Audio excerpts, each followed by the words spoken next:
And we are back with the fifth and the final segment of the GSMC Sports Podcast presented by the GSMC Sports Network.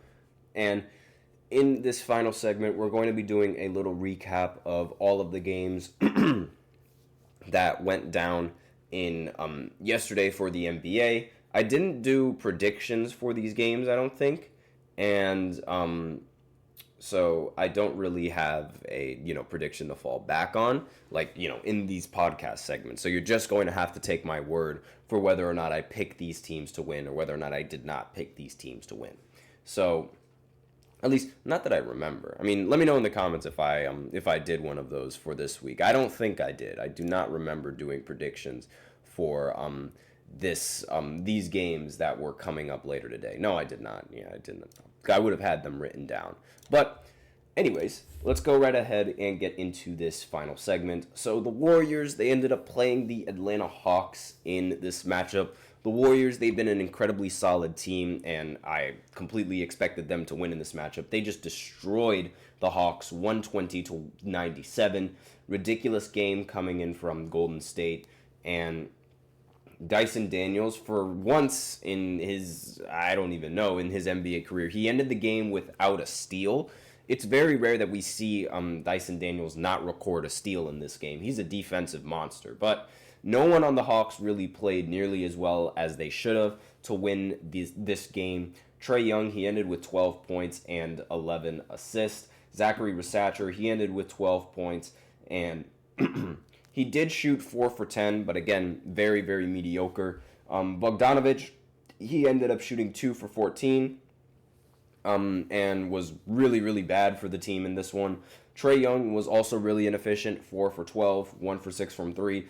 And let's see, Jalen Johnson, he ended with 6 for 16 on 15 points. The Warriors, on the other hand, despite Steph Curry only dropping 23 points and recording 8 assists, they still were able to win rather comfortably in this game. Andrew Wiggins ended with 27 points, and this Warriors team, I don't know what is in the water, I don't know what's in the Gatorade, I don't know what they're drinking, but they are always in some talks of being able to win, and I genuinely cannot stand it. I don't get how Steph Curry gets this lucky with a very incredible team that he has. I don't get it. You would not expect a roster with Andrew Wiggins, Draymond Green, good players, by the way, Lindy Walters, Trace Jackson Davis, Moses Moody, Jonathan Kuminga, Brandon Podziemski, Kyle Anderson, Kevin Looney, Gary Payton II. You would not expect a team like this to be 11-3. You would not. You just would not. And with Steph Curry only averaging 24 points per game, you definitely don't expect this team to be a solid team. But here they are, top 2 in the Western Conference. I don't understand how they do it. I genuinely don't know what's in the Gatorade. I don't know how these people are doing it, but they're doing it. It's whatever, though. As you guys can tell, I am incredibly salty at this because I did not expect this team to be nearly as good as they are right now. But regardless, they ended up winning, as I expected them to. And the Knicks, they ended up matching up against the Suns. Without Kevin Durant, without Bradley Beal, I did not have much hope for the Suns in this matchup, and I proved to be correct. Even though Devin Booker ended the game with 33 points, he was incredible. The rest of the team just was not nearly as incredible, and that's sort of what happens when you don't have Kevin Durant. The team tends to slump. And this has been a trend for Kevin Durant so far in not just this season, but in previous seasons, especially with the Brooklyn Nets. The team would be on a hot streak, and then all of a sudden, Kevin Durant would get injured, and the hot streak would come to an immediate halt. And that's what's happening. And in this matchup, Jalen Brunson was ridiculous in this game, 36 points along with 10 assists. Was 12 for 21 from the field and 7 for 11 from 3. Just fantastic shooting. Karl-Anthony Towns also was fantastic in this game with 34 points and 10 rebounds, 12 for 19 from the field and 3 for 8 from 3. Josh Hart ended with a double-double, 19 points, 11 rebounds, as well as 3 steals. And the whole team, obviously, with the Knicks and their rotations and their great roster, they're great. They're just a great team. And 138-122 was the final score. And I expected the Knicks to be able to win despite, and considering how the Suns were rather shorthanded. Now, the Cavs, they played the Pelicans. I expected the Cavs to win. Of course they did. That makes them 16-1, and they ended up winning 128-100 against the Pelicans. Surprisingly, Donovan Mitchell, he did not really play well. Garland did not play in this game, and they still won by 28 points. Thanks to a ridiculous performance from Ty Jerome, who ended with 29 points. I did not expect that at all. I expect that kind of performance from Mitchell. Mitchell only played in 20 minutes in this game, too, so let's hope he's not really injured. He went 4 for 10, ended with 10 points, and, I mean, regardless, they didn't really need him. Georges Niang, he ended 6 for 14, but recorded 20 points, 6 for 12 from 3. Jared Allen went flawless from the field, 7 for 7, and 2 for 2 from the free throw line, while also being able to record 11 rebounds along with that as well. Just an incredible team. And of course, the Pelicans, they're also shorthanded. And even more shorthanded than usual, they did not have Brandon Ingram in this game. And not having Brandon Ingram is like, yeah, you're done. They did have Antonio Reeves, who ended the game with 34 points. But again, that just was not enough against this Cavs team. The Pelicans team shot 8 for 31 from 3. That's really all you need to know. The Bucks, in a shocker, ended up beating the Chicago Bulls. Finally, it seems like the Bucks are on track. They're 6-9 right now. Giannis ended with 41 points. Damian Lillard ended with 20 points and 10 assists. And Brook Lopez ended with 21 points. I was extremely disappointed in this team and how they've been playing early in the season, but maybe they've turned it around. I don't expect them to do much in the postseason thanks to Doc Rivers, but we'll see how this goes. Zach LaVine, he ended with 27 points, but again, just wasn't enough to stop Giannis Antetokounmpo in his ridiculous 41-point game. So yeah, that's really all she wrote in this one. This is how Bucks games should go. This is how they should be. I mean, obviously, with Giannis dropping 41 points, it should be near impossible for them to lose. But they found ways to lose with Giannis and Dame dropping 30. And it shouldn't be that Giannis Antetokounmpo is scoring all this much. They had two players in the starting lineup score 0 points. Taurean Prince, of course, he's playing 25-plus minutes. I don't know what is up with Darvin Ham, but Darvin Ham has this weird... I don't even know what it is. He has this weird relationship with Taurean Prince. This was the same deal when Taurean Prince was on the Lakers. For some reason, Darvin Ham would consistently play Taurean Prince, despite the fact that Taurean Prince would have a negative plus-minus and be a detriment to the Lakers. I don't know why he keeps playing him, but he keeps playing him. And that trend continues with the Bucks, as, you know, Taurean Prince is on the Bucks and Darvin Ham is one of the coaches for the Bucks. I don't know why he's getting so much playing time, but not someone who's averaging 8 points and 5 rebounds and is a detriment to the team in the plus-minus should not be playing 25-plus minutes. I don't understand what the deal is with them. I really don't. But here we are with them again. Now, the Grizzlies, as I mentioned before, they beat the Sixers 117-111, so I won't talk about that game nearly as much. And, you know, I'm pretty sure I picked the 76ers to win in this one because I thought the Big Three was going to play really well, but of course they let me down. I really should not pick the 76ers ever again until they start getting consistent with their team. So that's what I get.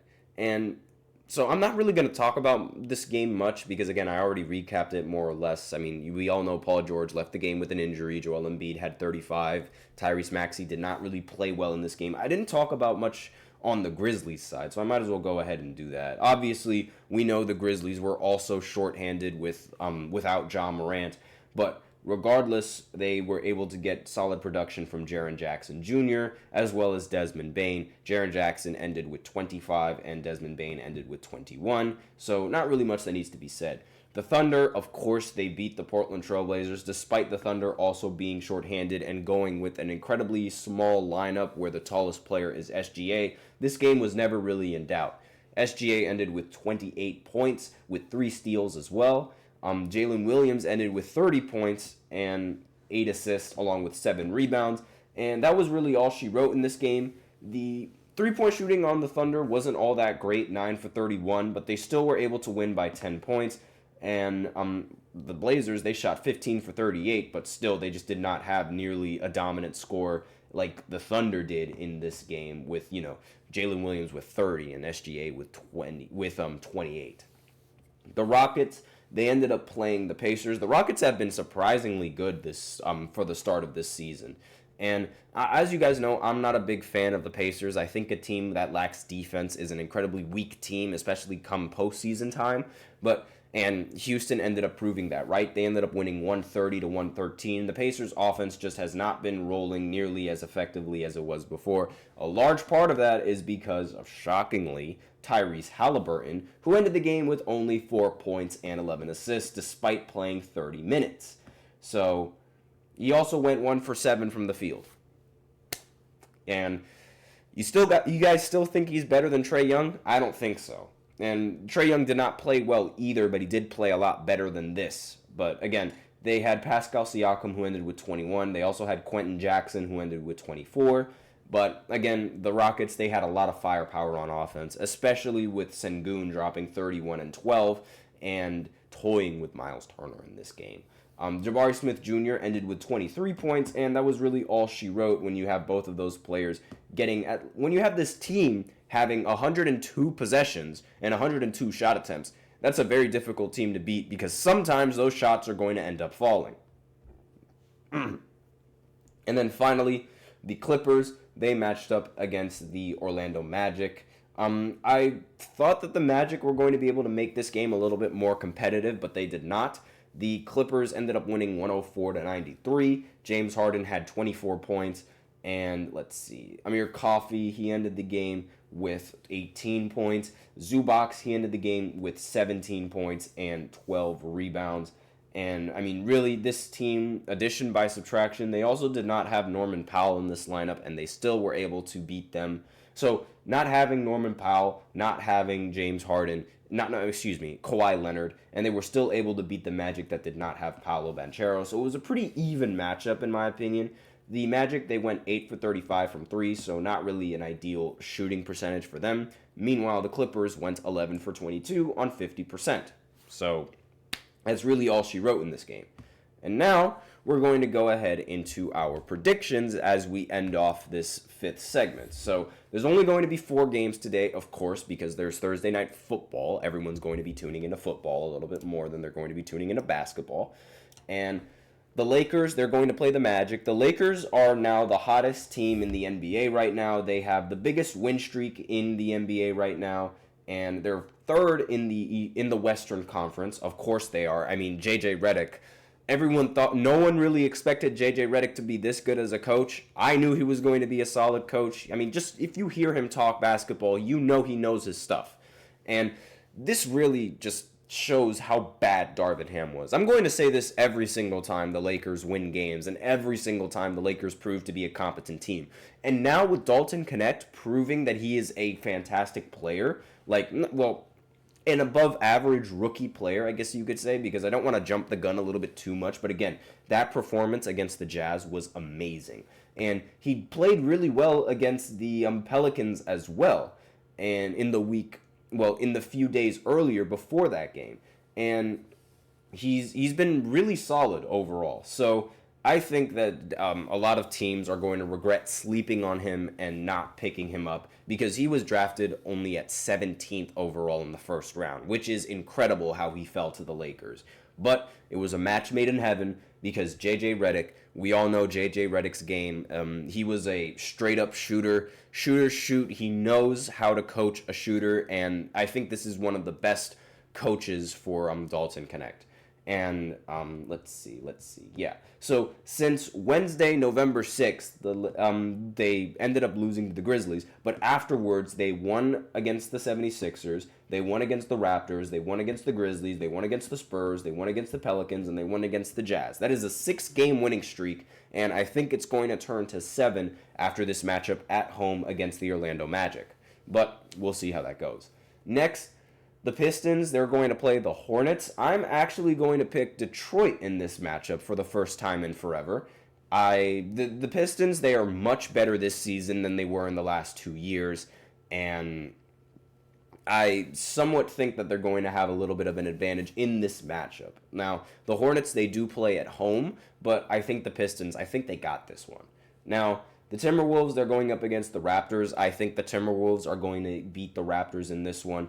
And then finally, the Spurs are going up against the Jazz. I'm picking the Spurs in this matchup. I don't think that the Jazz are 3-11, easily one of the worst teams in the NBA right now. And I just don't have faith in the Jazz. I have more faith in the Spurs than I do in the Jazz. Aside from the 76ers, they are the worst team. The 76ers and the Wizards, I guess you could say, they are the worst team in the entire NBA. So, those are my predictions. Let me know in the comments what you guys think. That is all that I have for today on this podcast. That's the end of the show. Thank you so much for tuning in to the GSMC Sports Podcast presented by the GSMC Sports Network. Your support means a lot to us, so remember to subscribe to the show, leave a positive review. It really does make a difference. We also invite you to follow us on Facebook, Twitter, TikTok, and Instagram for more content and updates. As usual, we love to hear what you guys have to say during the show, whether you guys have a hot take, a burning question, or anything that you've just been dying to share. We're all ears. If you really want your comment and or question to get noticed, you can either use Super Chat or you can use the link displayed below the ticker on every single show segment, gsmcpodcast.net, and you can send in your comments and or donations that way, which really help the show. That's all that I have to say for this final segment. That's it. Thank you so much for tuning in. Be sure to tune in to Thursday Night Football. I am your host, Nelson, and as always, take care.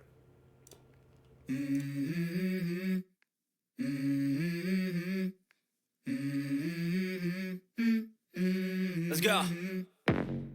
I wake up to a little bit of drool on my pillow, feel like it's gonna be a bad day. Yeah, I'm tired of shit, and the coffee ain't hit yet, damn, ain't that great.